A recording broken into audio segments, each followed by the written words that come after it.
Okay, so this is a video about frames of reference and motion in one dimension, the section we sort of doing at the moment. I'm going to try and make these videos as compact and short as possible. So I'll just go over everything once and quickly, and then perhaps there will be some discussion about what I may have left out. Okay, so first of all, what is a frame of reference? It's something you use when you're doing physical problems involving motion. Now that is what we are starting to do in this section. We have to solve problems involving motion of objects. Now the motion will only be in one dimension. That's why we use frames of reference in one dimension. And what do you need for a frame of reference? Here it is here. I've mentioned this already to many of you. You need an origin, an axis, and a positive direction. So here, this line represents the one dimension, which we draw with an axis.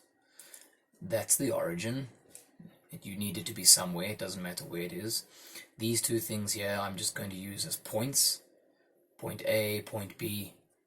Any two objects. This could be a person and this could be a dog. And perhaps the problem is that the person is chasing after the dog and the dog's running away, whatever it may be. So these are two objects. On the axis, here is the positive direction. If they don't give you a letter, it's usually helpful to use the letter X for the direction. You put it on the positive end, that's positive X. The reason you use X is because all the equations we use give you displacement using this letter X. They give you equations for displacement, and the displacement is symbolized with the letter X. Okay, so what's going on here? We have a frame of reference. It's for a physical problem. For example, you might have a house. This is how it may be described to you in a test. You have a house and a person, perhaps, and maybe the person is chasing a dog of some kind. You know, please excuse my drawings. Okay, some sort of animal, and maybe the dog is running away from the person. And if given some information about these things, you should be able to work out whether or not certain things will happen. Now, the two favorite types of questions that they like to ask you about motion in one dimension are things like this, with two objects moving relative to one another on a flat surface without any weird acceleration. Weird acceleration meaning perhaps gravity. We learn about gravity later. Gravity produces an acceleration, and we learn about gravity's acceleration a little bit later. But for now, we'll start with something basic. No gravity involved. All of the motion here is going to be given to you, and it involves position, velocity, and acceleration. The things you dealt with in your project. And we need to learn to think about these three things. Now, first of all, we will discuss what does position mean and what does velocity mean, and acceleration. You can visualize position and velocity, but please never try to visualize acceleration. There's no physical way to visualize it. It doesn't make much sense. So don't try. Rather just think of it as a number. But we can visualize velocity and position, and we can come to understand them. We can draw graphs up that have interpretations of velocity and position. Also, eventually we will get to see the difference between instantaneous velocity and instantaneous acceleration, instantaneous versus average. Perhaps I should write that down now. There are two types of velocities versus accelerations. There's instantaneous velocity. You see the little arrow I'm using there? Remember, vectors always have a little arrow on top. So there's instantaneous velocity or average velocity. They are not the same, and we will learn the difference shortly. The same applies to acceleration. There is instantaneous acceleration versus average acceleration. They are not the same, and we will learn the difference between them shortly. Now, in a problem like this, if you are given a problem like this, it's quite easy to see how you need to set up a frame of reference. Given a problem like this, they may say to you, this is a person, a man, and he's chasing a dog. How fast is he running? Perhaps he's running 5 meters per second. And the direction will be given as maybe east or to the right, as you can see. Here's the dog. Now the dog may be running at 8 meters per second. These two velocities are the initial velocities. Things might change. The man might speed up. The dog might slow down. Things might change. But this is the initial velocity of the man.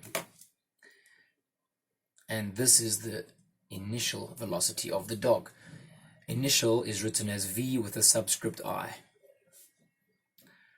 So the quantities that we normally deal with, I'll write them here in this section. A is for acceleration. I think you all know that. VI is initial velocity. I'll just write velocity. VF, V subscript F, that is final velocity. And the two other quantities are delta x. This is displacement. It's your change in the x variable. Now you see why they like to use x on the axis as the letter, because delta x is your displacement.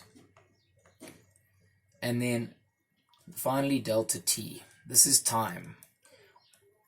If you're wondering what time, it's usually the time that it takes to go from your initial velocity to your final velocity, or the time it takes to cover this displacement. It's almost always the time for the given problem. So these are the variables. Everything's set up now. Looking at the situation, they may tell you that the person is 10 meters from the house and the dog is 100 meters from the house. Given this information, you need to set up your frame of reference. So what could you do?